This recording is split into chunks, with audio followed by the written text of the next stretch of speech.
ఈశ్వరునికెరుక ఎవరికి విధముగా జరుగునో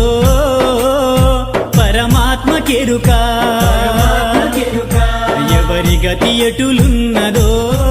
ఈశ్వరునికెరుక ఎవరికి విధముగా జరుగునో పరమాత్మకెరుక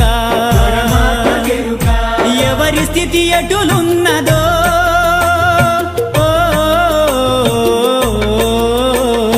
ఎగసి ఎగసి పడుటే కాని అలవి కాదెవరికైనా హరిహర బ్రహ్మాదులైనా